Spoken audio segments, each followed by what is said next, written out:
మీ అమ్మని ఎన్నిసార్లు కొట్టినా? చాలాసార్లు కొట్టినా. నేను ఎప్పుడైనా కొట్టినానా? కొట్టేదాకా తెచ్చుకో. Watch our film Raju vs. Zambai with extended cut, streaming now only on ETV Win.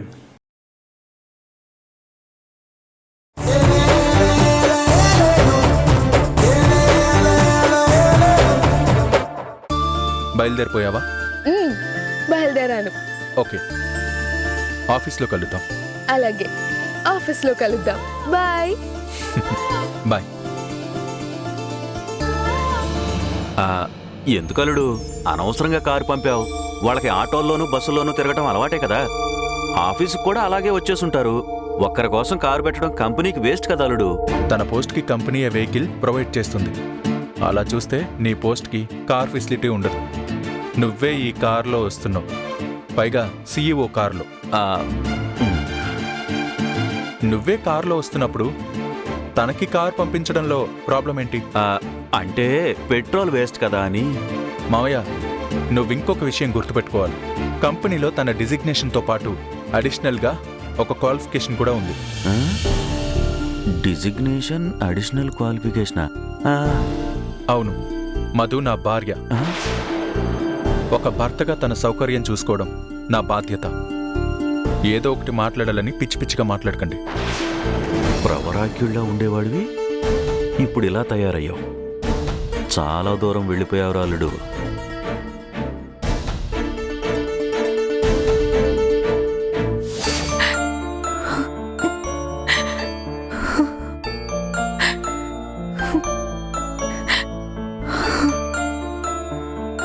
ఏంటే రమణి, నువ్వు ముందా ఏడు పాపుతావా? ముగ్గురు పిల్లల కన్న తల్లివయ్యుండి పిల్లల మాటలకి కన్నీళ్లు పెట్టేసుకుని చిన్న పిల్లలా ఏడుస్తున్నావు. ఆ పిల్ల ఏదో చికాకులో అంటే దాన్ని కూడా పట్టించుకుంటావా? లేదత్తయ్యా, ఆయనకి ఇందో మీదున్న కోపంతో నా మీద కోప్పడుతున్నారు, నన్ను దూరం పెడుతున్నారు. నాకది ఎంత నరకమైనా బాధైనా ఒక రకంగా నేను అర్థం చేసుకోగలను. ఆయన పెట్టిన బాధతోనే నేను కుమిలిపోతుంటే అది చూస్తూ కూడా మధు నా మీద చిరాకు కోపం చూపిస్తుందంటే ఇంకెందుకు నేను ఇంట్లో ఉండడం? అదసలు ఏమందే నిన్ను? ఇంకెందుకు నేను ఈ ఇంట్లో ఉండడం అని పిచ్చి పట్టినట్టు మాట్లాడుతున్నావు? ఆ మాట నా ముందంటే అన్నావు గాని ఆ రాక్షసు ముందు మాత్రం అనకు. వాడు నీ మీద కోపంగా ఉన్నాడు కాబట్టి వాడికి నువ్వు మాత్రలు ఇస్తుంటే మళ్ళీ వాడెక్కడ కోప్పడి ఆరోగ్యం పాడు చేసుకుంటాడోననే భయంతోనే కసురుకుంది కాని నీ మీద కోపంతో కాదే. బిడ్డ మనసు మాట తల్లివి నువ్వు అర్థం చేసుకోకపోతే ఇంకెవరు అర్థం చేసుకుంటారే చెప్పు? ఏడ్చింది చాలుగాని లేరమణి. ఇంత వయసు వచ్చాక చిన్నపిల్లలా ఏడుస్తుంటే నాకు నవ్వొస్తోంది. నేనేడుస్తుంటే మీకు నవ్వులాటగా ఉందా? ఉండదా మరి? ప్రతి చిన్న విషయాన్ని పట్టించుకుని కన్నీళ్లు పెట్టుకుంటుంటే నాకే కాదు చూసేవాళ్ళందరికీ నవ్వులాటగానే ఉంటుంది. అసలు ఆ పిల్ల ఎప్పుడైనా నీతో గాని నాతో గాని అలా కోపంగా ఎప్పుడైనా మాట్లాడిందా? లేదు కదా. అయినా నువ్వు నొచ్చుకునేలా మాట్లాడడం తప్పే. సాయంత్రం వస్తుంది కదా, రాని దాని చెంపలు వాయించేస్తాను. ఏమొద్దు, నా గురించి ఎవ్వరినీ ఏమనక్కర్లేదు. కట్టుకున్న మొగుడికి నా మొహం చూడటం ఇష్టం లేదు. కన్న కూతురికి నేనంటే చీత్కారం అయిపోయిన తర్వాత నేను ఇంట్లో ఎందుకు ఉండడం? నేను వెళ్ళిపోతాను. ఎక్కడికి వెళ్తావు? ఎక్కడొక చోటికి వెళతాను. ఇక్కడ అందరి దగ్గర చీ కొట్టించుకుంటూ ఇలా నలిగిపోయేదానికంటే ఎక్కడొక చోటికి వెళ్ళిపోవడమే మంచిది. సరే, అత్తగా నేనెప్పుడు నీ నిర్ణయానికి అడ్డు చెప్పింది లేదు. ఇప్పుడు అడ్డు చెప్పి నేనెందుకు చెడ్డవడం చెప్పు? బట్టలు ఏ బ్యాగ్లో సర్దమంటావు? కొన్ని బట్టలు సర్దితే సరిపోతుందా? మొత్తం సర్దేమంటావా? అంటే ఏంటి ఇప్పుడు? నన్ను బయటకు పంపించేయాలనుకుంటున్నారా? నువ్వే కదే నేనెళ్తా అంటున్నావు. సర్లే, పెడతాను. మీ అందరికీ నేనంటే లోకువైపోయింది. వెళ్ళవే, వెళ్ళు. ఎక్కడికెళ్తావో నేను చూస్తాను. అసలు నీ వల్ల అవుతుందానే నీ మొగుణ్ణి పిల్లల్ని వదిలేసి ఉండడానికి? పిచ్చిదానా, తలుచుకుంటేనే కన్నీళ్లు తన్నుకొస్తున్నాయి. అలాంటిది అందర్నీ వదిలేసి ఎలా వెళ్తావే? ఊరుకోవే. నీ గుర్తుందా రమణి, నీ పెళ్ళయ్యి అప్పగింతలప్పుడు కూడా మీ నాన్న ఏడ్చాడే గాని నువ్వు ఏడవనే లేదు. నేనెక్కడికి వెళ్తున్నాను? మా బావ దగ్గరికి, మా మేనత్త దగ్గరికే కదా వెళ్తున్నాను అని నవ్వుతూ మీ నాన్నని ఆట పట్టిస్తూ వచ్చిందానివి. అలాంటిది ఇప్పుడు ఈ చిన్న చిన్న విషయాలకి ఏడుస్తున్నావు. ఎవరైనా చూస్తే నవ్వుకుంటారు. ముందా ఏడు పాపి, పద టిఫిన్ చేద్దాం, నాకు ఆకలేస్తోంది. రారమణి, రామ్మా, రా రా.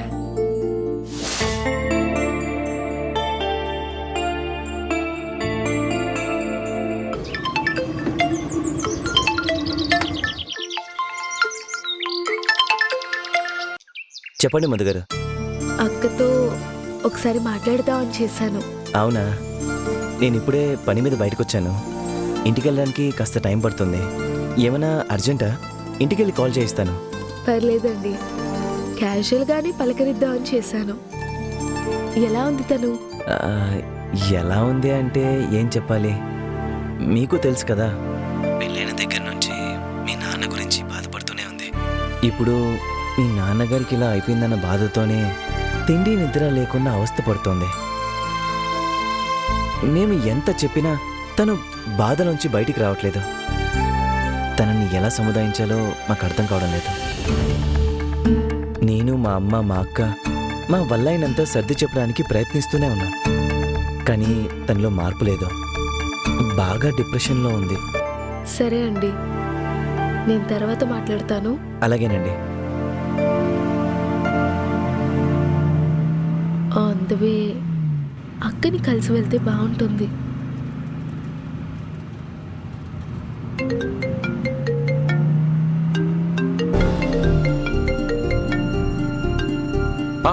స్టార్ట్ అయ్యావా? నేను ఒక హాఫ్ అన్ అవర్ లేట్గా రావచ్చా? హాఫ్ అన్ అవరా? సరే, ఓకే, పర్లేదు.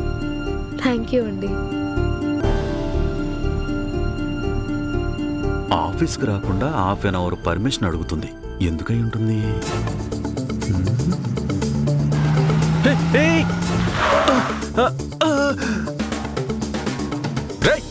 వచ్చిందే రాంగ్ రూట్. ఆ స్పీడ్ ఏంట్రా? ఎరా, ఇంట్లో చెప్పే వచ్చావా? అన్నా అన్నా ఒకసారి అటు చూడు. అరే వచ్చే హడవడిలో మర్చిపోయానన్నా, తర్వాత ఫోన్ చేసి చెప్తాలే.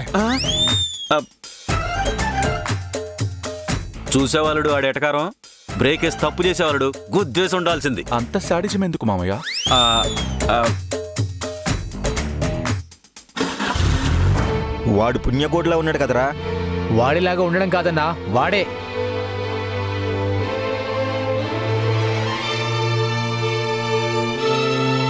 ఆ పక్కన చూడు. రేయ్, బెంగళూరులో వీణి కొట్టించడానికే కదరా ఆ రోజు మనల్ని సెటప్ చేసుకున్నాడు. మళ్ళీ వాడితో తిరుగుతున్నాడు ఏంటి వీడు? అదే అన్నా నాకు అర్థం కావట్లేదు. ఫోన్ చేద్దామండ్రా.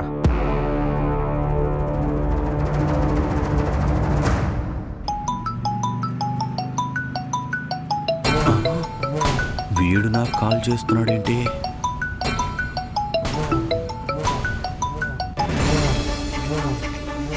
నా కాల్ కట్ చేస్తున్నాడేంట్రా వీడు? మళ్ళీ చెయ్యి.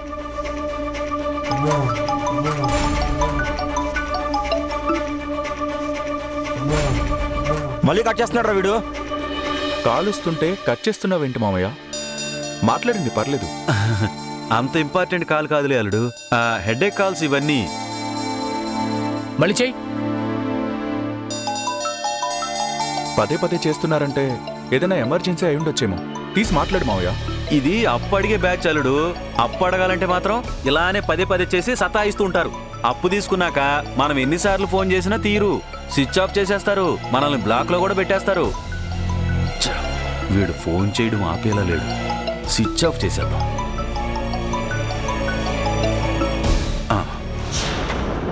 రేయ్, కాల్ కట్ చేస్తూనే ఉన్నాడు రా. వాడికి ఏదైనా అవసరం ఉంటే మాత్రం వెంటబడి సతాయిస్తాడు రా. అవసరం తీరిపోయాక ఎలాగైనా తీసి పారేస్తాడు. ఇంకోసారి చెయ్యి.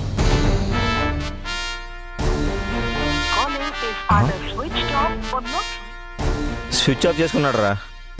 నా కాల్ కట్ చేయడాన్ని భరించలేకపోతున్నాను రా.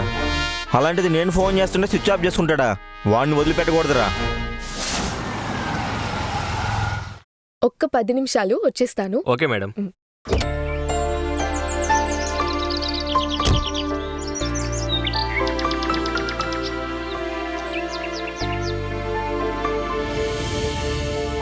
అక్క అక్క అరే రామ్మా రారా. నిన్ను చూస్తుంటే సాక్షాత్తు ఆ లక్ష్మీదేవిని చూసినట్టుందమ్మా. అంత కలగా ఉంది నీ మొహం. అమ్మా ఇందు ఇందు.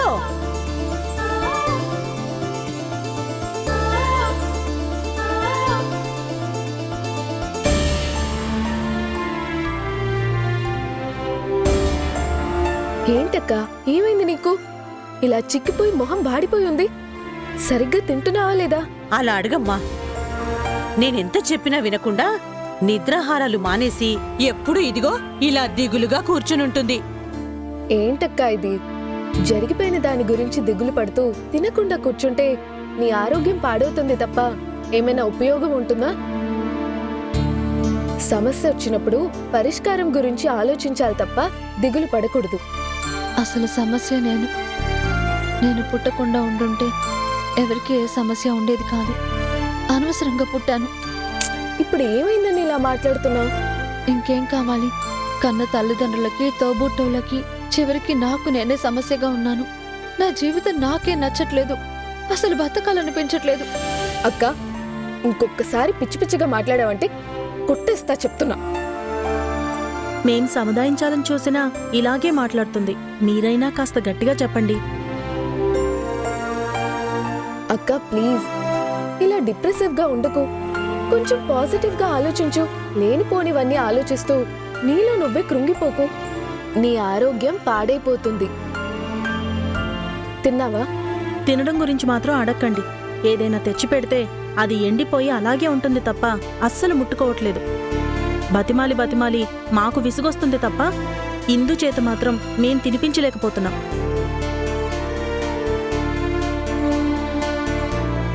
అన్నా కార్లో నా లంచ్ బాక్స్ ఉంటుంది, దాన్ని తీసుకురండి please. Okay madam. Lunch box ఏంటమ్మా? అక్క కోసం తీసుకురమ్మన్నాను. అయ్యో, ఇంట్లో వండింది అలాగే ఉందమ్మా. ఉండి నేను పట్టుకొస్తాను. అయ్యో ఆంటీ, ఇంట్లో లేదని కాదు, అక్క మా ఇంటి వంట తిని చాలా రోజులైంది కదా, అందుకే తీసుకురమ్మని చెప్పాను. నాకేం వద్దు. వద్దని నువ్వు చెప్పడం కాదు, అంతా నీ ఇష్టమేనా? అడుగుతుంటే బెట్టు చేస్తున్నా. దేనికైనా ఒక లిమిట్ ఉంటుంది. నిద్రహారాలు మానేసి అందరిని ఎందుకు ఇబ్బంది పెడుతున్నా? నువ్వెలా ఉంటే వీళ్ళెలా సంతోషంగా ఉంటారు చెప్పు? వచ్చే ముందు మీ ఆయనకి ఫోన్ చేసే వచ్చాను, అంతా చెప్పారు. మేడం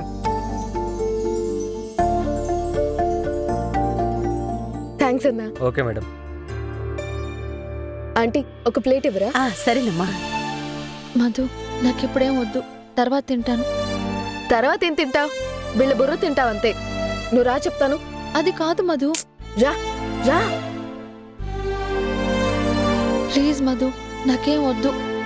నువ్వేం మాట్లాడకక్క, నేను తినిపిస్తాను, నువ్వు తిను. అది కాదు మధు. అదేం కుదరదన్నానా? తినక్క.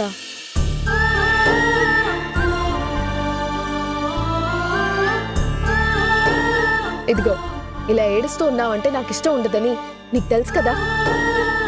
ప్లీజ్ ఏడోకు. ముందే ఏడు పాపు. తిను తిను.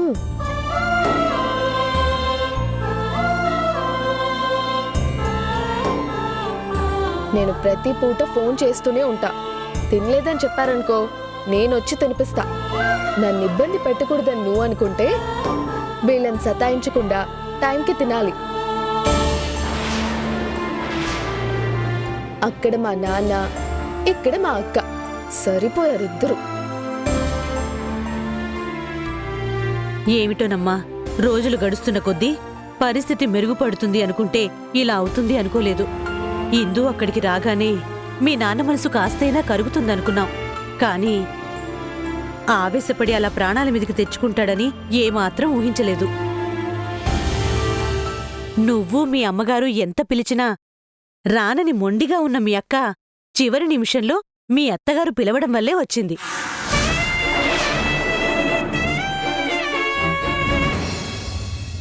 ఏంటి, మా అత్తయ్య గారు పిలిచారా? అవునమ్మా, నీకు తెలీదా? 16 రోజుల పండుగప్పుడు మీ మరిదిని ఇక్కడికి పంపించి మీ అత్తగారు ఫోన్లో మాట్లాడారు. ఆవిడ గారు చెప్పిన తర్వాతే ఇందు రావడానికి ఒప్పుకుంది. ఆ రోజు అందరం సంతోషపడ్డాం గాని ఇప్పుడు ఆలోచిస్తుంటే ఆ రోజు ఆవిడ ఇందుతో మాట్లాడకుండా ఉంటే బాగుండేది అనిపిస్తుంది. మీ అత్తగారు బలవంత పెట్టకుండా ఉండుంటే ఇందు అస్సలు వచ్చేదే కాదు. అలా రావడమే తప్పైపోయింది. మీ అక్కని చూడగానే మీ నాన్నిలా ప్రాణాల మీదకి తెచ్చుకొని ఈ రోజు ఆరోగ్యాన్ని ఇలా చేసుకున్నారు. అక్కడ అంత గొడవ జరుగుతుంటే మా నాన్నకి ఈ విషయం ఎందుకు చెప్పలేదు? మీ నాన్నగారు మేం చెప్పేది పూర్తిగా వినిపించుకుంటేగా ఆవేశపడి మీ అమ్మగారి మీద కోపడుతూ అరుస్తున్నారు.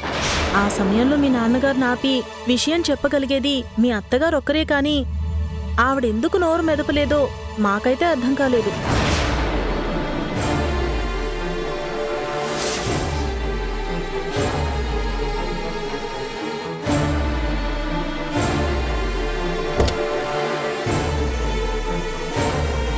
అన్నా, ఇంటికి పోనివ్వండి. ఏదైనా మర్చిపోయారా మేడం? మా ఇంటికి కాదు, మా అత్తగారింటికి. Okay madam.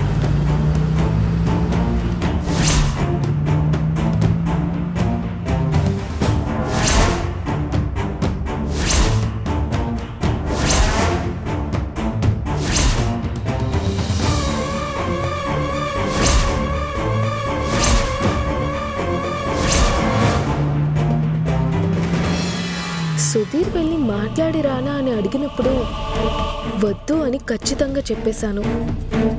అయినా అత్తయ్య నాతో చెప్పకుండా అక్కని పిలిపించడానికి కారణం ఏంటి? ఇందులో ఏ దురుద్దేశం లేకపోతే అత్తయ్య ఆ గొడవని ఎందుకు ఆపలేదు? నాన్న చావు బ్రతుకుల మధ్య హాస్పిటల్లో ఉన్నప్పుడు కూడా ఈ నిజాన్ని చెప్పలేదు. కనీసం ఇప్పటికి కూడా ఈ నిజం చెప్పకుండా ఎందుకు దాస్తున్నారు? ఈ విషయాన్ని అత్తయ్యనే అడిగి తెలుసుకోవాలి.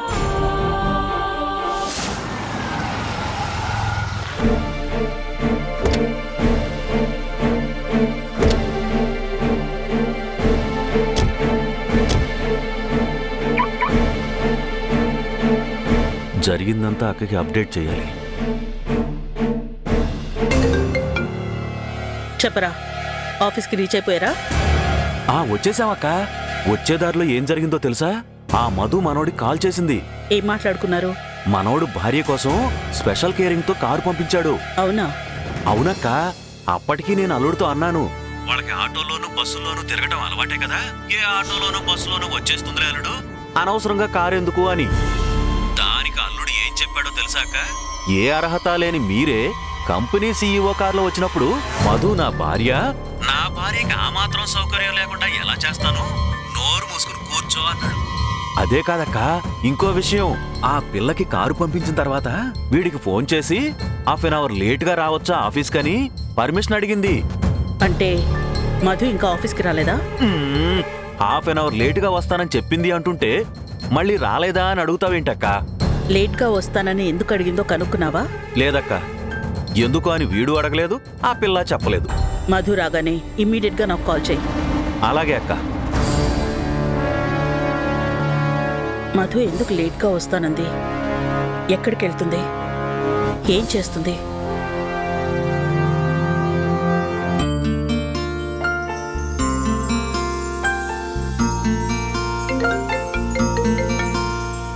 అన్నయ్య, ఎక్కడి వరకు వచ్చారు మేడం? వస్తున్నా అన్నయ్య. చెప్పండి. ఏం లేదు మేడం, ఎక్కడున్నారు, ఇంకెంత టైం పడుతుందని ఒకసారి సార్ అడగమన్నారు. వస్తున్నా అన్నయ్య, పక్కనే ఉన్నాను. అలాగే మేడం. నేరుగా ఆఫీస్కే వెళ్ళిపోండి, లేట్ అవుతుంది. సరే మేడం.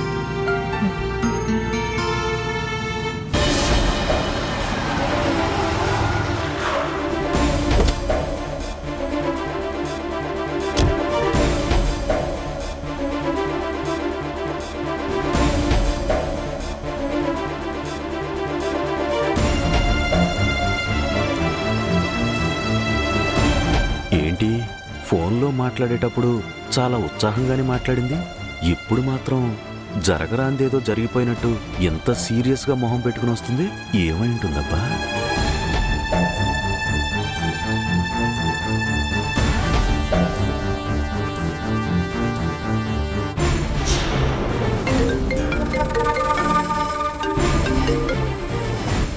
చెప్పరా. అక్క మధు ఇప్పుడే ఆఫీస్కి వచ్చింది. ఎక్కడికి వెళ్ళిందంట? అడగలేదక్క, కానీ మధు మాత్రం చాలా సీరియస్గా ఉంది. అవునా? సీరియస్గా ఉందంటే ఎలారా? మామూలుగా నేను ఏదైనా తప్పు చేసినప్పుడు నువ్వు నా మీద సీరియస్ అవుతావు కదక్క, అంతకన్నా సీరియస్గా ఉంది. మొత్తానికి ఏదో జరిగినట్టుంది, కానీ ఏం జరిగిందో తెలియట్లేదు. నందుతో ఫోన్ మాట్లాడినప్పుడు బాగానే ఉందక్క, ఈ హాఫ్ అన్ అవర్లోనే ఏదో జరిగింది. అసలు ఏం జరిగిందో తెలుసుకోరా. ఎలా తెలుసుకోనక్క? తన్ను అడిగితే చెప్తుందంటావా? నువ్వు నీ మట్టి బుర్రా వెళ్ళి మధుని ఆఫీస్కి తీసుకొచ్చిన డ్రైవర్ని అడుగు ఎక్కడికి వెళ్ళారు ఏంటి అని. అలాగే అక్క, కనుక్కుని మళ్ళీ ఫోన్ చేస్తా. రేయ్, నేను లైన్లోనే ఉంటాను, నువ్వు వెళ్ళి అడుగు. అలాగే అక్క.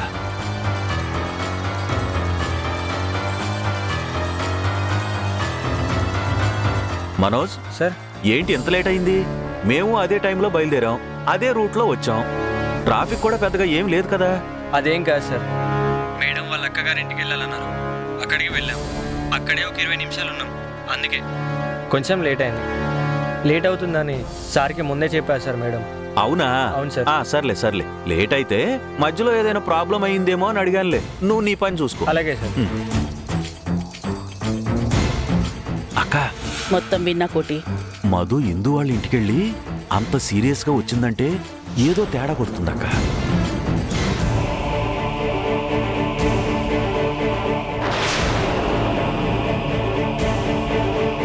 నువ్వు ఇందుని బలవంతంగా వాళ్ళ ఇంటికి పిలిపించిన విషయం గురించి తెలిసిపోయిందంటావా?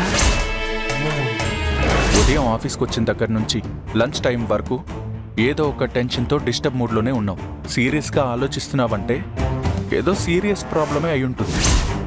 ప్రాబ్లం ఏంటో చెప్తావా?